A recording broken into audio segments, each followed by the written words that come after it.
Hey guys, what's going on? It's Eli, and of course, with me is the amazing gamer.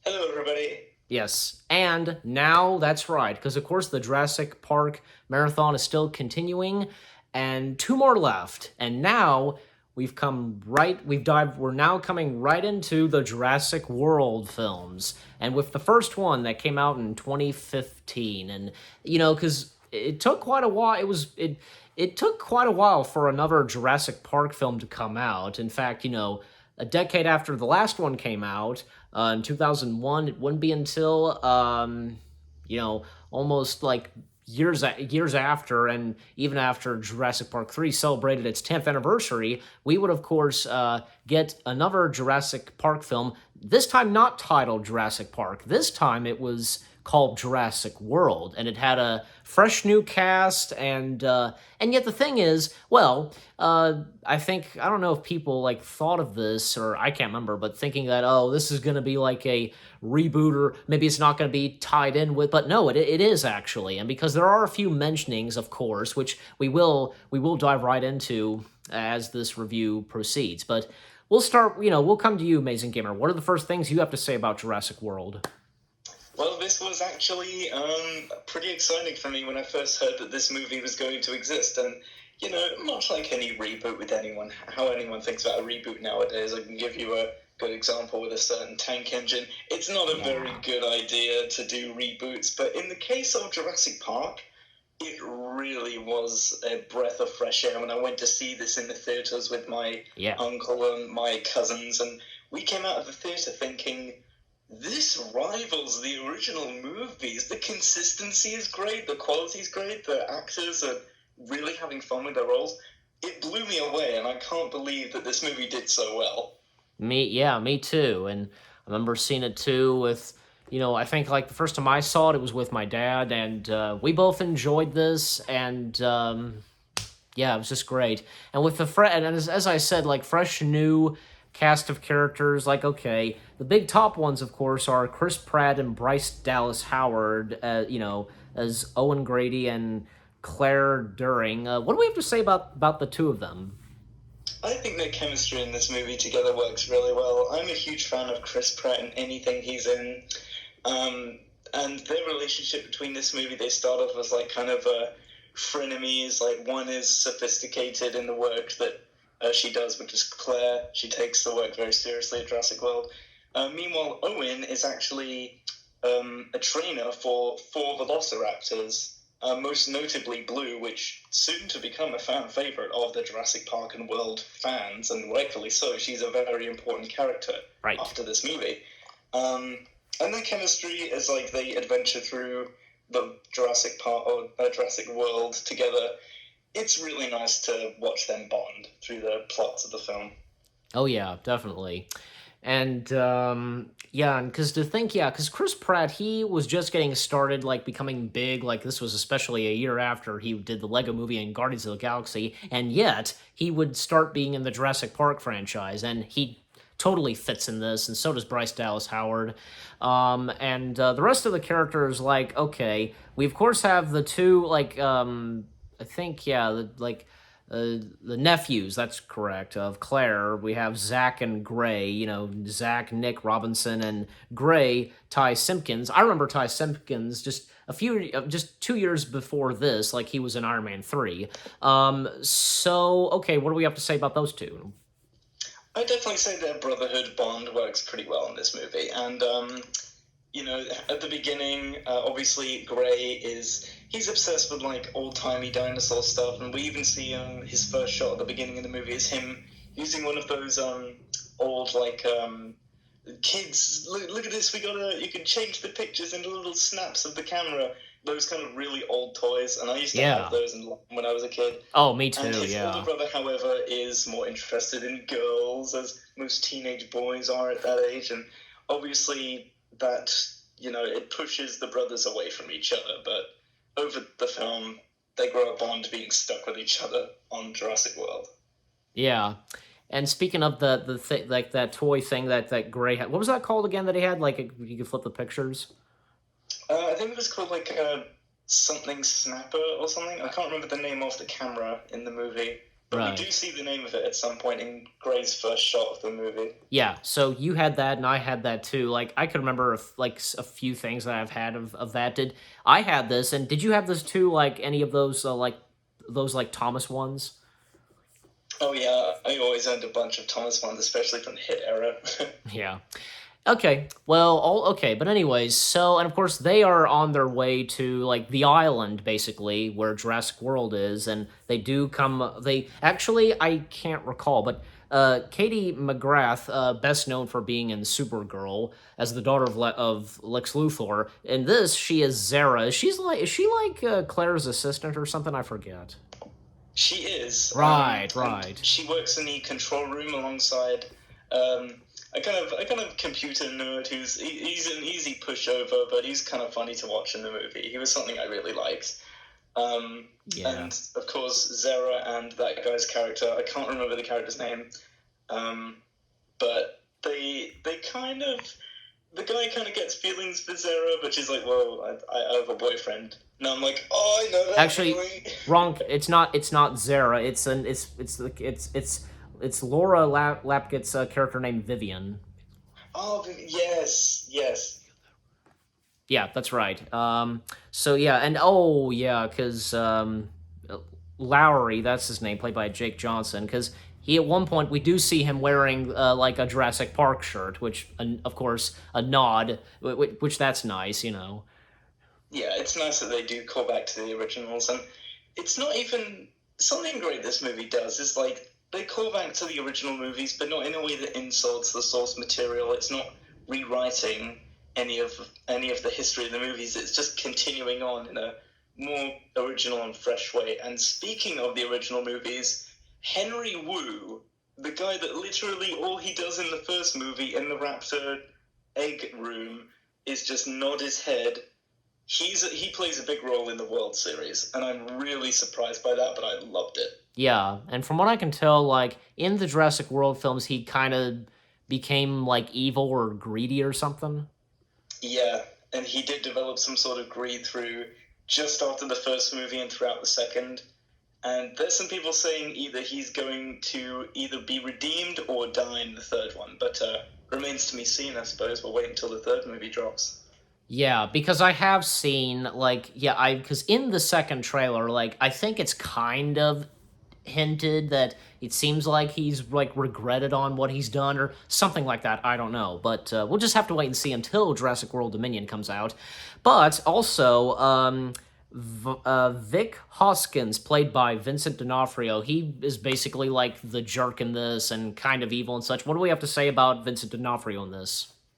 I really liked him. Like, I think his character's name was oh yeah, it was. Yeah, okay. Vic Hoskins, yeah. That's him, yeah. He was a pretty.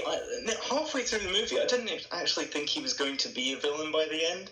But Yeah. he is also, like, that was until he pulled out his phone at one point and called up a mysterious number, which we soon find out is once again InGen, which in the World Series is a massive deal, and it's what, like, it's great that they're expanding on InGen. They didn't just completely ignore them, and they have become the ultimate evil business behind the curtains of Jurassic Park and World now, which is great. Yeah, that is true. And also, like, there was this other character who's like the helicopter pilot, played by the late Arifin Khan. He was Simon. Like, do we have anything to say on him? I did like him. He was a really like. I remember that one line when he's first flying the helicopter. It's like, Mr. Maserati, you're flying. I got my license. 2 more weeks. 2 more weeks. Yeah. And even like that scene where Claire is on the helicopter, she's not like I guess afraid of heights and being in a helicopter. Yeah. And Yeah. when he even asks Claire how's the park doing, she responds with like status updates and everything. But what he really means is like like John, he cares about the park. How's everyone loving the park? Is everyone having a great time? How are my dinosaurs? And that's nice that he really did care about the park and not just the money. Yes, exactly. You know, good man he was. And also like some things in Jurassic World like you know, cuz obviously like it really has expanded on, you know, cuz unlike say what the original park was, Jurassic Park, like There's like let me see, like there's like a petting like style like zoo thing, petting and feeding the dinosaurs. Remember that part? Yeah, I do. I think it was like, was that for the like little baby pterodactyls? That segment? I don't think it was for the pterodactyls. No. Oh, not the pterodactyls. Oh, I can't remember their names. Well, They're very I tame though, very slow, calm dinosaurs though. yeah. Then there was also say the giant like fish dinosaur. What's the name of that dinosaur? I forget. The Mosasaurus, which Mosasaurus. is a brilliant addition to the franchise and is also another fan favorite. It is basically, imagine if Godzilla and Jaws had a baby. That's what this thing is. Yeah, yeah, good one. Yeah, actually, yeah, I never thought of that. Even like say when the first like trailers came out for Jurassic World and the Mosasaurus like showed up and like jumping out of the water and like eating the shark, like obviously that blew everybody away. And even when finally seeing the movie and seeing this on the big screen. Exactly. It took everyone by surprise, and I love these new creative ideas for dinosaurs that come up within the world movies because um, like about 20-25 minutes into the movie, Claire does explain to Owen that we need to sort of mix some dinosaur DNA to bring a new dinosaur attraction in every year to Yeah. expand on target demographic appeal, which is great. Yeah, yeah. And also like even like say, oh yeah, that sequence where it's almost up to the point when like all hell breaks loose, and okay, there was one dinosaur that's the main, excuse me, like main antagonist basically. Aside from Vic Hoskins, the what was that dinosaur's name? The like The Indominus Rex, I believe. the Indominus Rex, correct. Like it's up to the point when like again things turn out pretty bad, and like okay, the Indominus Rex is accidentally let loose, and even like say what's cool is the Indominus Rex can even turn invisible, but also during that like okay right before the Indominus Rex encounters, of course, say Zach and Gray, because earlier Zach and Gray they get on the if you yeah you remember this too. Everybody would remember this too. Like one, infamous like one of the like good moments from this film were the gyrospheres. Yeah, the That gyrospheres, and they actually go off track into the forest, which is out of bounds. When even though the entire park has called everyone to come back and stay in the safety center because they've gotten news of the Indominus breaking out, but they go out of bounds anyway. yeah exactly. And even say Jimmy Fallon makes an appearance. Do we have anything to say on his appearance? Yeah, I wasn't too familiar with Jimmy Fallon like while I was watching the movie. I didn't know who he was, but after watching a few reviews, I was this guy's apparently a big deal. Yeah. Yep, he has been like and still is like even because now he's been having his talk show, but he makes a cameo like on the gyrospheres like screens as like this scientist. But anyway, so yeah, so a little bit later on, yeah, that's when Zack and Gray they do come face to face with the Indominus Rex, and even say Owen and Claire they have to go find them, and even when here's something else like there's the monorail that makes its way to Jurassic World. I think at one point, I think it was somebody on the monorail who was reading a book that was Dr. Ian Malcolm. Do you remember that? Yeah, I do, and I can't remember what the book was called, but I think the title of the book was like a callback to something he said in the first movie. Maybe it was about how life found a way. I'm not sure. I feel as though that's probably what it was. But also, the voice of the monorail is actually Brad Bird, which that was really cool. And also, okay, but also because we mentioned like a cameo of Ian Malcolm, even though he's on the cover of a book. A little bit later, Zach and Gray they come face to face, and they come into they arrive at the location of the original Jurassic Park.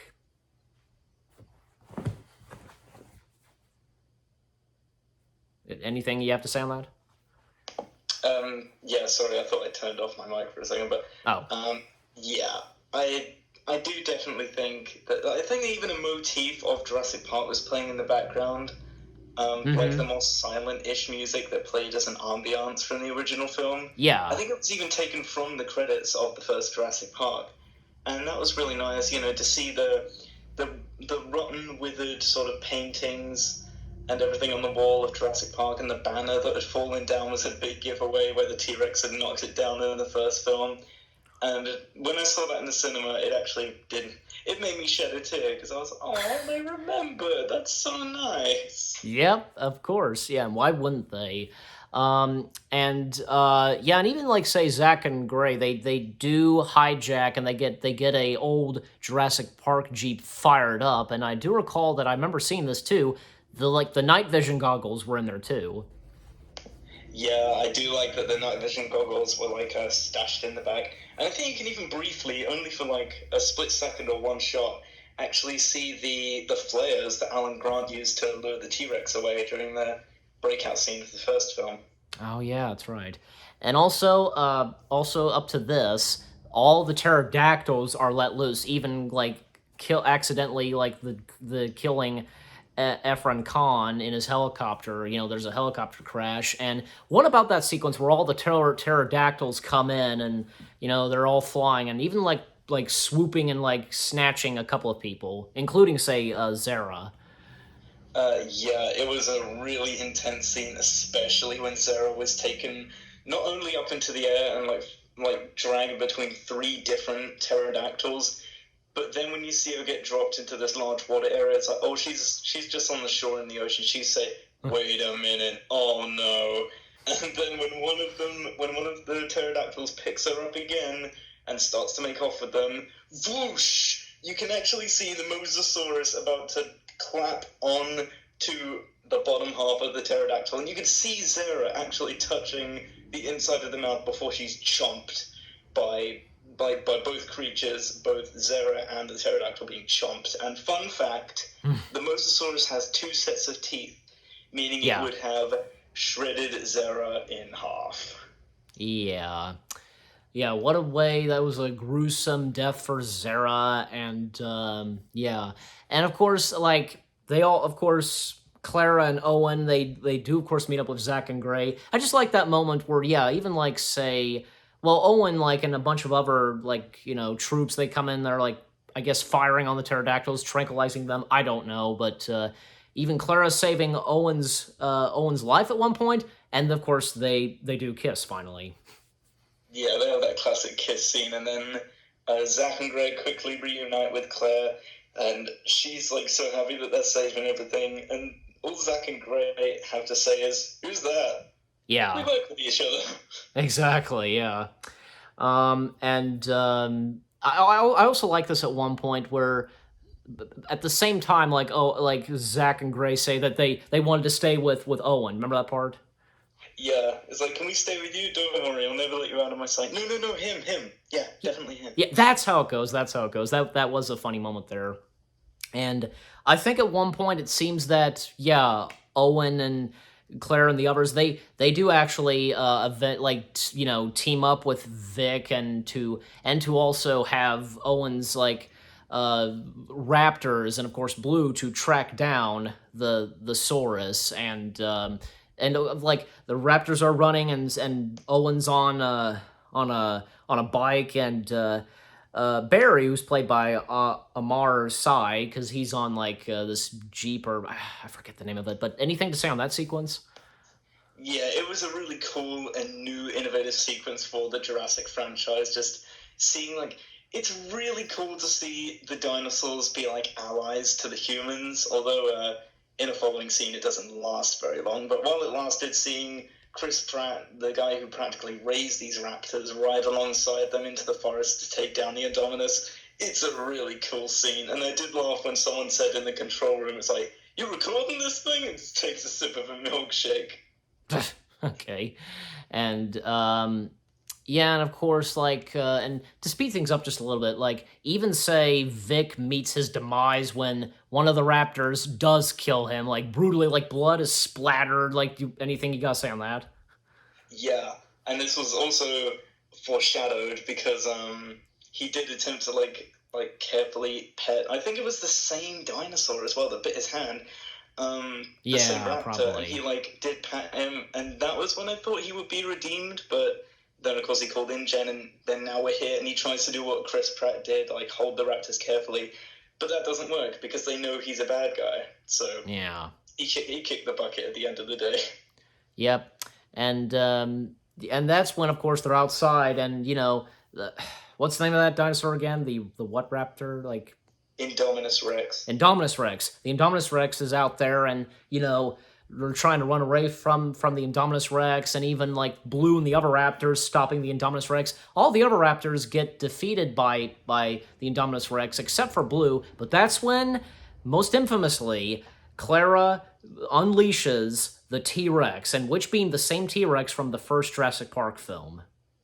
Indeed, and it was truly an amazing scene because, again, they played the big bombastic orchestral motif of Jurassic Park.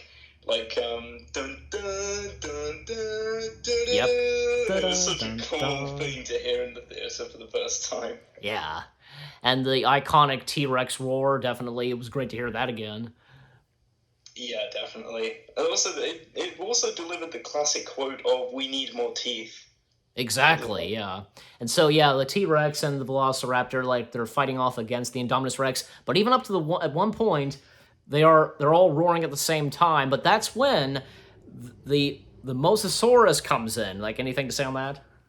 Yeah, it just leaps out of the water. It really does feel like, because if it wasn't for the Mosasaurus, the Indominus wasn't going down. It was, I mean, when it was shot with bullets, they literally just bounced off of him. He was practically made of titanium, that Indominus Rex, but pretty sure it's not immune to drowning, so the Mosasaurus took care of the job for us. Yeah, and even like say, I think yeah, like the T-Rex and Blue, they had like surprised reactions. Yeah, they definitely step back in surprise, and I can tell that like when the Mosasaurus was shimmying back towards the massive tank that it's in, bringing the Indominus with it, they were just standing back like, no, no, I think we're done here. Yeah, see you later. Exactly, yeah. And Blue and Owen looking at each other one last time for now. What do you think that meant right there? I think that was Blue's subtle way of saying like, thanks for everything and not giving up on us, because the Raptors were actually like after the motorbike scene, they were called onto the side of the Indominus and went up against the good guys, but Yeah. Blue was able to be convinced as well as the rest of the Raptors that Owen was their true guardian, and the Indominus was just a big bully, and they realized that standing with the bullies isn't the right thing to do, and took the Yeah. right initiatives to take down the bully. Exactly, yeah. And the epilogue, like everybody is okay, and also Zach and Gray, they're reunited with their mother, who I forgot to mention, played by Karen, played by Judy Greer. And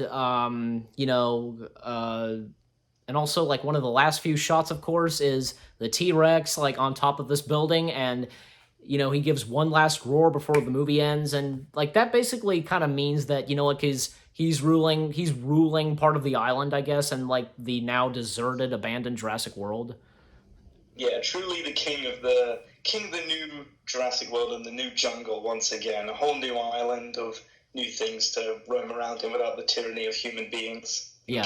Encasing them behind a fence. Yeah, and we were talking about this, like even when we were not filming and we were on a call, like this was after we were filming, like we were like talking about because with like the two Jurassic World films, this and Fallen Kingdom, like the dinosaurs have like the whole park to themselves, as you were describing. Yeah, and it must have been nice because like there's this whole new place that like they haven't seen before. They've only because all of these dinosaurs were held in captivity. We learned that early in the film, and now there's just this whole new world that they get to explore and not Yeah. have to worry about any humans anymore. Until the next movie, of course, but we'll get to that. Course. Yep, very soon, like later in the day. But with all that being said, any last words on Jurassic World and how we rate this? I'd rate it an 8 out of 10, definitely, because it works so well as a reboot, and not only reboot, but a great continuation of, world building, and Yep. just keeping continuity in check like very well. And the comedy was great as well. The actors were perfectly chosen. The way the story went, it could have ended after this as well. Like, the movie could have not done well, but this still would have been a good ending. But I'm glad it did do well, and we're getting more movies as well to Oh. truly finish off the franchise. Oh yeah, definitely. And for me, same here. I'm gonna give this an 8 out of 10 as well, because everything that you just said, you are absolutely right, and I couldn't agree more. So it was great for you once again, like, and this time now reviewing the Jurassic World films. Yeah, definitely. Yep. And And it's a great chance to, even if someone who's never watched Jurassic Park as well, they could even come into this movie and just feel totally fine and just so at home with it. Because even as a reboot, it works well for new viewers. yeah, absolutely true. So there's that, and yep, that this has been our review of Jurassic World, and one more to go. One more to go. And you consider this, I think, your favorite of the Jurassic World films? Oh yes, Fallen Kingdom is definitely my favorite. I have a lot to say about the next movie. Yep. And until our review of Fallen Kingdom, which as you're watching this, it will be coming later tonight, and the last, for now, the last Jurassic World film we're going to be reviewing, and the last one will be the last for the marathon. So stay tuned for that later tonight. Both me and Amazing Gamer will be back reviewing Fallen Kingdom. We hope you enjoyed our review of Jurassic World, and we'll see you guys in the next video/review. The Jurassic Park Marathon still continuing for one more, and that being Fallen Kingdom. Stay tuned tonight. Take care, and peace out.